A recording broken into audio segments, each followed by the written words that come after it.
BRS నాయకులు మాట్లాడే మాటలో భారతీయ జనతా పార్టీ ఏకీభవించదు.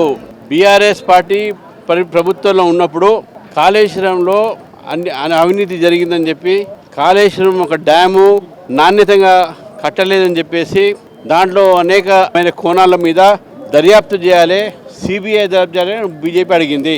ఈ విషయంలో 19 నెలలు అయినప్పుడు కూడా ప్రభుత్వం ఇప్పుడు నివేదికని క్యాబినెట్లో పెట్టుకుంది. అసెంబ్లీలో పెట్టిన తర్వాత దాంట్లో ఉన్న విషయాలపైన మాట్లాడతాం. అయినప్పుడు కూడా కాంగ్రెస్ పార్టీ ఇంతవరకు ఒక్క రాజకీయ నాయకుడిని కూడా అరెస్ట్ చేయలేదు. ఈ విషయంలో కేవలం అధికారులు మాత్రమే అరెస్ట్ చేశారు. ఎప్పుడైతే అధికారులను అరెస్ట్ చేసినప్పుడు రాజకీయ నాయకులు ఎందుకు చేయలేదు, బీఆర్ఎస్ పార్టీ నాయకులు ఎందుకు చేయలేదు?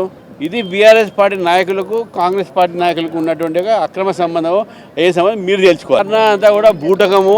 ఇది కేవలము ఓబీసీ సంబంధించినటువంటి వాళ్ళు వాగ్దానాన్ని పూర్తి చేయలేకపోతున్నారు కాబట్టి తెలంగాణ ఓబీసీలని తప్పుదారి పట్టడానికి ఒక నాటకంలా చేస్తుంది. ఈరోజు కూడా భారతీయ జనతా పార్టీ అంటుంది 42% రిజర్వేషన్ ఉన్నప్పుడు 42% బీసీలకు ఇవ్వాలి. మీరు 10% ముస్లింలకు ఇచ్చి బీసీలకు ఎందుకు అన్యాయం చేస్తారు?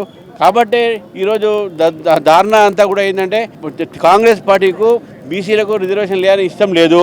కాబట్టి దీన్ని తప్పుదారి పట్టించి ఏదో విధంగా బీజేపీ మీద దోసేసే ప్రయత్నంలో ఈరోజు ఢిల్లీలో జంతర్ మంతర్లు చేస్తూ ఉన్నారు.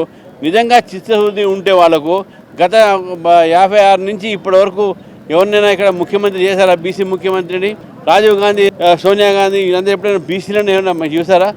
నరేంద్ర మోదీ గారు ఒక బీసీ ప్రధానమంత్రి, బీసీ ఒక కమిషన్కు రాజ్యాంగ హోదా తెప్పించుకున్న వ్యక్తి. ఆయన 27 మంది బీసీల క్యాబినెట్ మినిస్టర్ ఉన్నాడు మాది.